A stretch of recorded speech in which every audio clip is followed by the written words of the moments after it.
So what is Utah really like? What is it like to live in this beautiful place that I've called home my entire life for 46 years? Well, Utah is no secret anymore, and it hasn't been for the last couple of decades, as Utah's coming out party kind of took place at those 2002 Winter Olympics. When we first hosted the Winter Olympics here in the state of Utah in Salt Lake City, Utah ever since then has been the fastest growing state in the entire country relative to its population, and there's a lot of reasons why that's the case. And so in this video, I really want to talk about what is life in Utah really like, whether you live up in the mountains in and around the towns of Park City or other mountain towns, or if you live along the Wasatch Front or even in southern Utah. There are so many different diverse opportunities for a different lifestyle here in Utah, and I want to cover it all in this video. All right, first, let's talk about daily routines. So many people make the move here to Utah because of their job, because of their work, but a lot of people come here for the outdoor recreation opportunities and the great outdoors and these beautiful mountains and the scenery that we get to enjoy each and every day. So what does that mean for your daily life? Well, it just depends on where you live. And if you live in southern Utah, you're going to have a different set of opportunities and a completely and entirely different landscape as well. But the concept remains the same. It doesn't matter if you live in Park City or Heber up in the mountains, or if you live down in Ogden or Provo or Salt Lake City, you're going to have the outdoors right in your backyard. And with that comes a lot of opportunities that are going to influence your daily routines.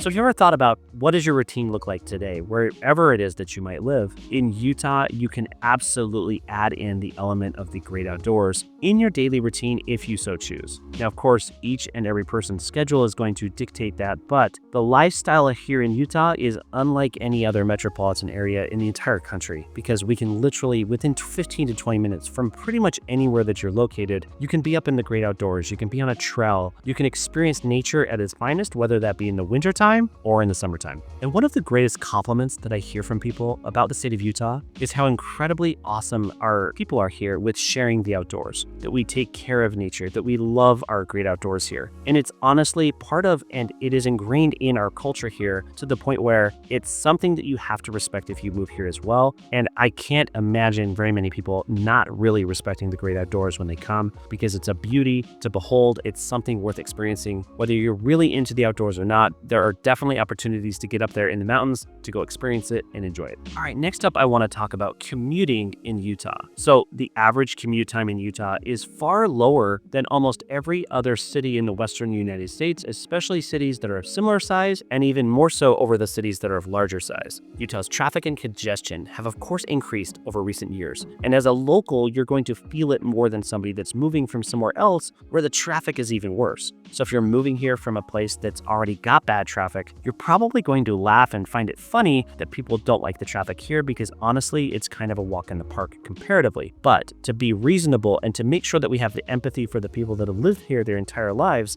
it has gotten worse. It does feel like it's more strained than it ever has been before. And with more people typically comes more problems as well. And so traffic and commuting is part of the equation. And the average commute time here in the Salt Lake City metropolitan area is 22 minutes. So if you look up the data in the city that you're coming from, maybe that's better, maybe that's worse, but all in all, 22 minutes isn't all that bad. And beyond just your commute time, what does the public transportation look like? Well, Salt Lake City ranks as the second best city in the entire nation with respect to public transportation. For example, we have a light rail system that kind of spiderwebs throughout the valley here in the Salt Lake Valley. And so where I live out in South Jordan, I can hop on a train, I can go up to a hockey game or a jazz basketball game, I can make it all the way to the University of Utah, the airport. I can kind of hit those main points of interest that I'm probably most concerned with going to, and I can do it through public transportation. So in addition to the light rail system and the bus system and the train, the front runner train that runs up and down the Wasatch Front, there's a lot of really good public transportation opportunities here in the Salt Lake City metropolitan area. And those systems were really built out and began when we became the host city for the 2002 Winter Games. So it was really in the 1990s that those things really started to be built out. And now that Utah and Salt Lake City specifically have been awarded with the 2034 Winter Games, I do believe that our public transportation system here will continue to grow and expand, so that it's not just Salt Lake City that has a really good public transportation system, but maybe some of the other areas just outside of the city will as well. And another thing I want to touch on with respect to transportation is biking. There are a lot of bike lanes in Salt Lake City. Biking is a really big part of the culture. And so if you're really into road biking or mountain biking, it doesn't matter. Utah's a really friendly place when it comes to biking in general.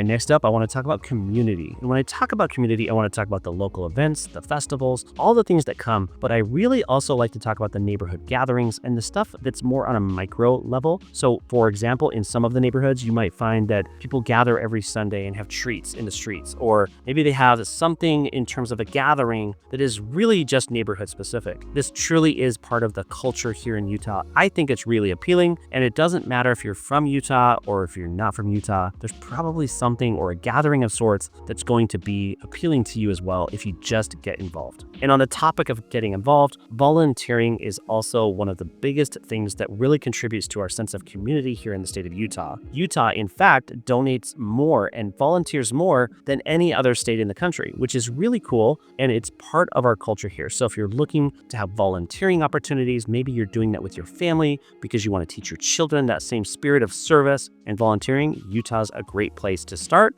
and a great place to thrive if you're looking to give back.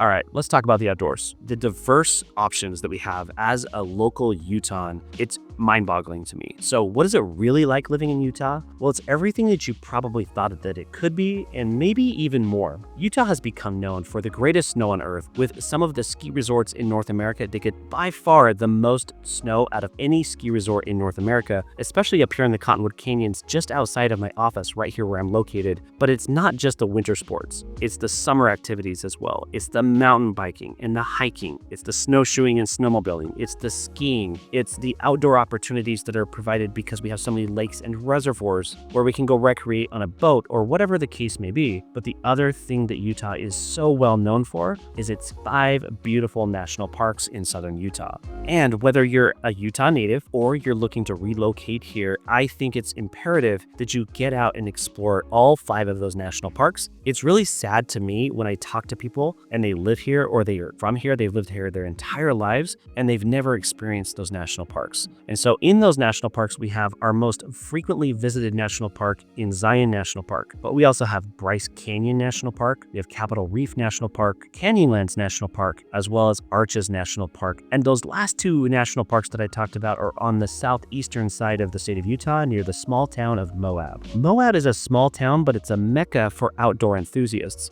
It's become quite the tourist destination with things like slick rock and mountain biking and Jeep trails, UTV trails. It's just endless. But they also have the Colorado River that runs right through next to Moab, and Canyonlands National Park is right there, as well as Arches National Park. Moab is one of those small towns in Utah that if you live here, you got to go pass through and visit and explore and enjoy those activities because it's part of the culture here in Utah to explore and enjoy the great outdoors. But in summary, it doesn't matter if you're into camping or boating or skiing or snowboarding or snowmobiling, it doesn't matter. Anything that you thought that Utah would be, it's very likely even better than you imagine. Now, of course, those are places that you're going to go explore once in a while, but what does your average weekend look like? If you live in the state of Utah, what is it really like? Are you going to just get up and pack up and go to a national park? Probably not on your average weekend. You might find yourself just traveling 15 minutes up a canyon and exploring Donut Falls, one of the Cottonwood Canyons, or you might find a really good trail to go mountain biking on. You might just find a really good viewpoint of the city and just soak it in.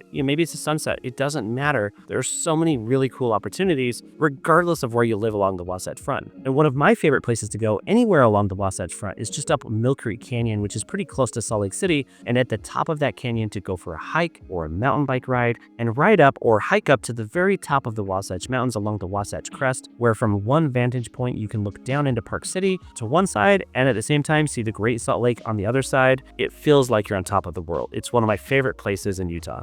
And to get to places like this is literally a matter of minutes. Within an hour or less, pretty much anywhere you live, you can be in the middle of those mountains, at the top of those mountains, and enjoying nature at its finest.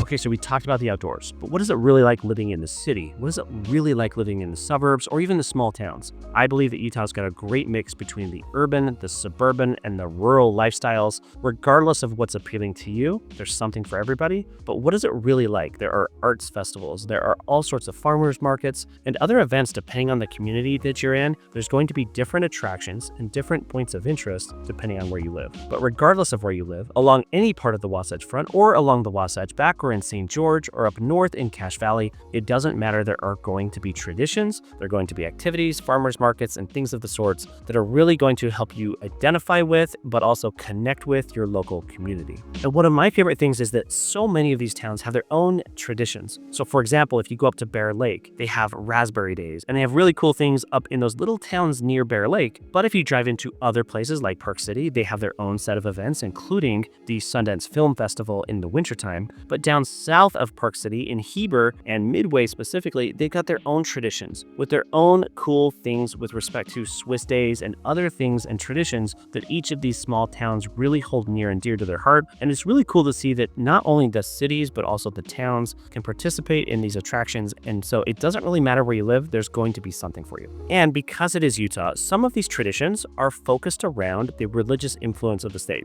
One of the most notable things is that in the month of July, of course, we celebrate Independence Day on the 4th of July, but we also celebrate Utah's Pioneer Day, which is the 24th of July. So as a Utahn, it almost feels like you have two 4th of July holidays, which to me is kind of fun because it gives us another excuse to light off fireworks, to celebrate, to do things that are really cool in that we can celebrate our country as well as the state of Utah. And it's honestly a really big deal here. There are really cool activities centered around Pioneer Day, and it's not necessarily religious. You can absolutely partake in those things. And it's really honestly just stemming back to the cultural impact and heritage of the first pioneers that came into this great state and settled it. I think it's really cool. I think people find enjoyment in it, whether they're of the predominant faith here in Utah or not. It doesn't really matter. It's kind of cool that we get those two really cool holidays in the month of July. So just remember, you got the 4th of July, but you've also got the 24th of July as well.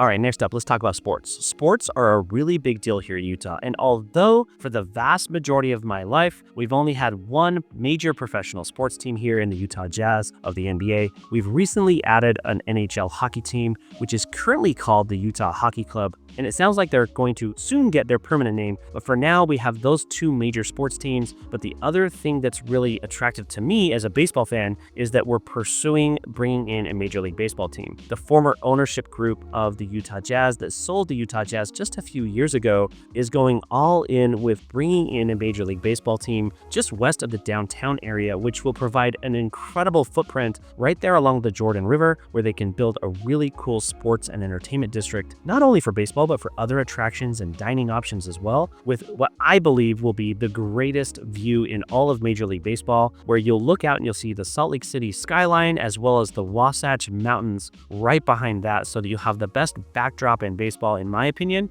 And although this is not happening right now immediately, I do think we have a really good chance of making this happen in the next 4 to 5 years. We'll see how this plays out. There's of course a lot of moving parts, but we also have another sports team here in our MLS soccer team in Real Salt Lake. We also have other professional sports teams, but with respect to the culture in Utah around sports, whether they're collegiate sports or they're professional sports, the fan bases here are kind of crazy. And Utah's always been known for having some of the most loyal fan bases, which honestly makes it really fun when you're into sports. So if that's you, I think you're going to find that you're going to identify with one of the teams here, and you're really going to find that it's a really cool environment and one of the craziest fan bases around.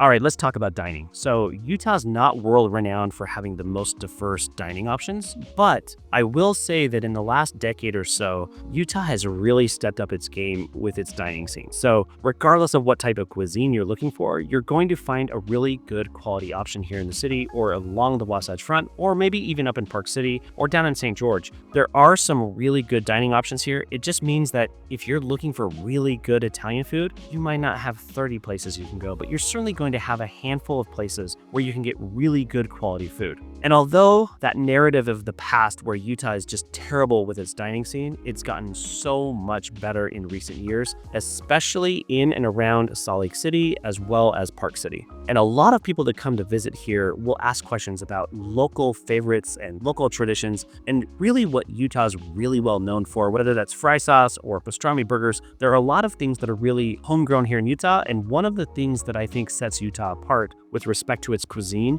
is that it does have a very diverse number of options because we don't have that same identity around one particular type of cuisine like you'll find in other parts of the country. And so if you're looking for any option in the city, you're going to find a really good option here. And I would love to give you my guide around dining in Utah, especially if you're coming to visit. I want to make sure I give you the best possible suggestions and it won't disappoint. And while you're visiting, if you're looking to shop, there's going to be some really good shopping options here as well. Now in the city, in Salt Lake City, City Creek is one of the best shopping destinations in the entire state, but there are other places up north in Station Park up in Farmington. There are places down in Provo as well. There's some really good shopping options throughout Utah along the Wasatch Front, but there's also really good boutique options as well, especially up in Park City. You're going to find a lot of those options where if shopping is something that's on your radar and that's something that's important to you, Utah's got something for you as well. I will say that one of the things that Utah is lacking is really good watch stores. So if you're really into watches and you're looking for different brands, you're going to be much more limited in Utah. There just aren't very many options.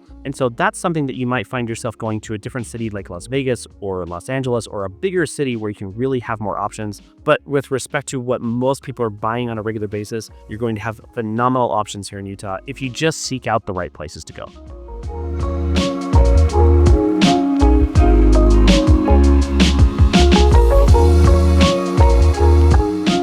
Okay, let's talk about wildlife. If you really are coming to Utah to experience the outdoors, you're also going to experience Utah's wildlife. Utah has a really strong hunting culture as well. So if you're hunting deer or elk or other wild animals, Utah's got a little bit of everything because we're right here in the Rocky Mountains. And Utah's wildlife is something really truly to behold. My favorite thing to see in the state of Utah is the bald eagles, especially in the places where I think they're the most concentrated, which is up in Flaming Gorge National Recreation Area.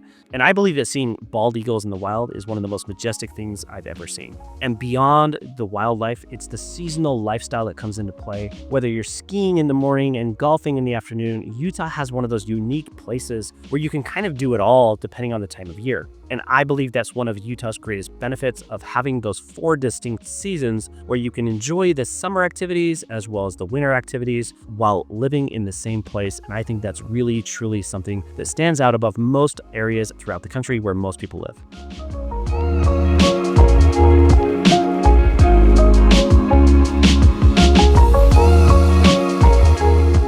And all of this is not to say that we don't have our local quirks. We're going to have our local drive-through soda shops. We're going to have our fry sauce. We're going to have our unique Utah culture that might feel a little weird if you're from the outside. But Utah's ability to balance life and work and the outdoors and nature and all of the other responsibilities that come along with life, I think is unique and is precisely why Utah ranks as one of the best places in the entire country to live. And if you're considering making the move to Utah, or perhaps you already live here and you're looking to make a move, my team and I would love to be your real estate resource of choice. We're here to guide you through the entire process, and we have a really incredible resource. And so you can find our contact information down in the description below, or you can book a video call with us with the link in the pinned comment on this and every video. And if you want to learn more about life in Utah, check out this playlist next. And until next time, thanks.